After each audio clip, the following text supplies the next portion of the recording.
Today's discussion, the cheaters and best. Did Michigan actually break NCAA rules, or do they happen to have a far more savvy scouting and analytics department? I want to begin by defining what it is that Michigan is being accused of because there is a lot of confusion with the entire sign stealing operation. And there are clear differences within the NCAA guidelines as it pertains to in game sign stealing versus the in person opponent scouting that Michigan is being accused of. The in person opponent scouting, meaning that if I am an analyst for the University of Michigan football program, I am not allowed to travel to an opponent's games to self scout them. That's the aspect or the rule that Michigan is currently being accused of breaking. So, real quick, I do want to discuss the inner workings of an in house scouting department at a big time college football program. In terms of the internal scouting at a school like Michigan or Ohio State, you will have a dedicated team of analysts on staff. And as explained by Urban Meyer just this past weekend on Fox Big Noon Kickoff, and I have heard him mention this here in the past, Urban explained that when he was the head coach at Ohio State, they had assigned analysts that were focused solely on Michigan the entire year. So in short, what Urban Meyer is trying to explain to us is that they would have a particular analyst assigned with charting every play, identifying every tendency, every substitution that Michigan does throughout the season. They want to know when X player comes into the game and when Y player leaves. And when that happens, what particular package of plays come into the forecasting, so to speak. So when all of this data is actually collected throughout the entirety of a season, and let's keep this as Michigan or Ohio State as the example here. In this era of data analytics, all 11 games leading up to the game between Ohio State and Michigan will be placed into a database that can then spit out even more intricate models and situational tendencies. In 2022, for example, at the base play level, Ohio State, they ran 876 plays on offense, in addition to 460 plays that were ran on the defensive side of the football. That data can allow the Michigan analytics team to use predictive and prescriptive modeling to map out any situation throughout the year that Ohio State faced based on any down and distance.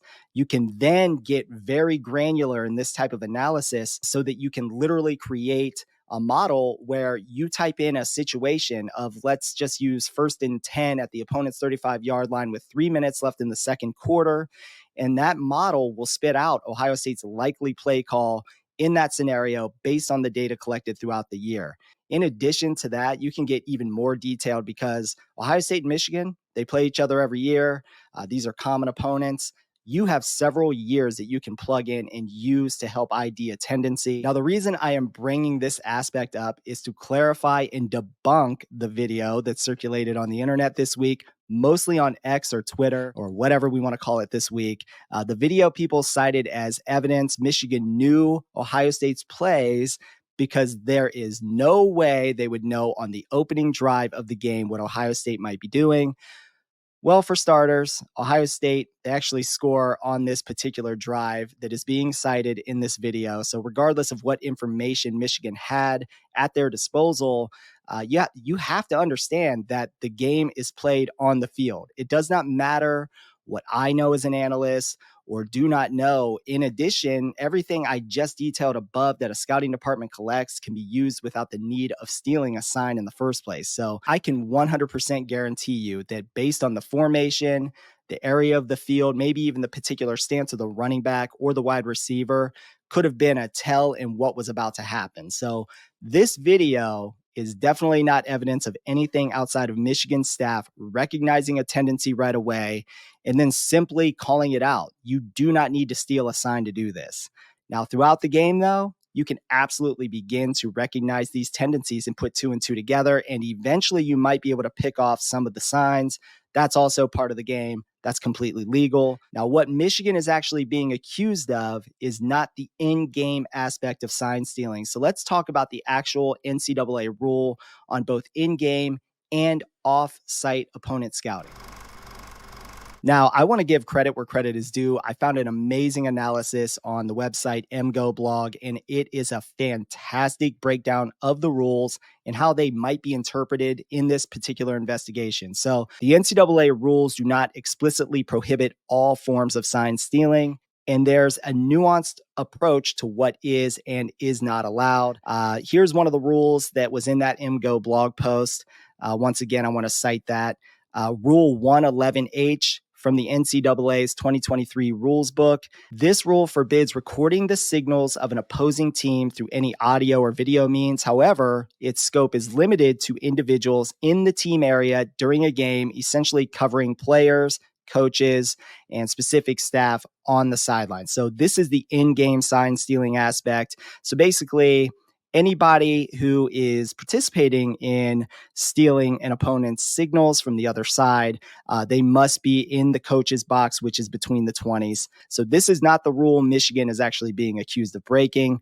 The rule that they are being accused of is bylaw 11.6.1. This bylaw strictly prohibits off-campus in-person scouting of future opponents within the same season, with specific exceptions. Importantly, this rule seems directly targeted at institutional staff members, not extending to independent spectators or fans.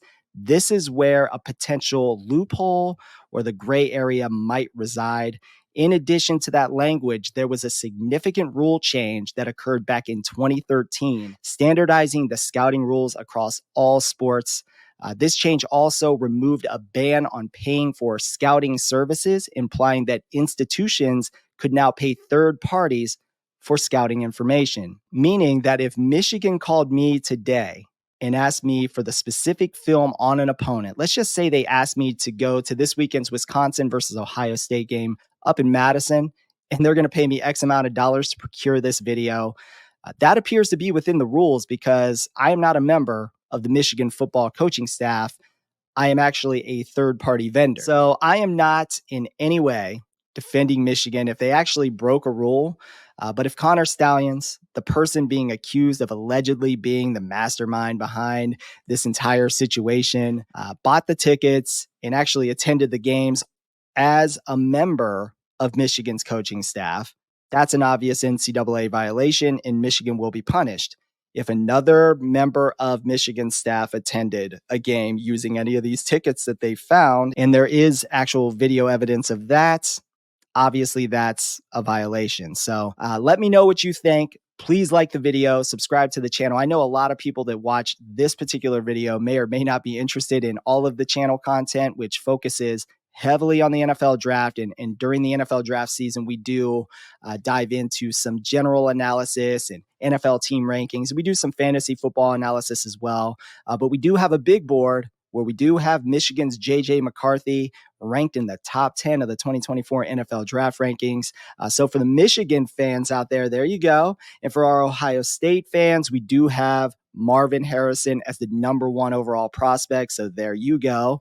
We're also talking about doing some college football playoff ranking discussions if we have time here in the near future in the coming weeks as that kind of ramps up. But I might even follow up on this particular Michigan situation as it moves forward. But at the end of the day, we'll kind of see how this plays out. I don't think there's a whole lot going on here. At the end of the day, I think there will be some type of penalty. I think that Connor Stalions, his career is probably over, at least in this industry at this point. Even if they don't find him to have done anything massive, there's going to be a penalty. Someone's going to pay the price.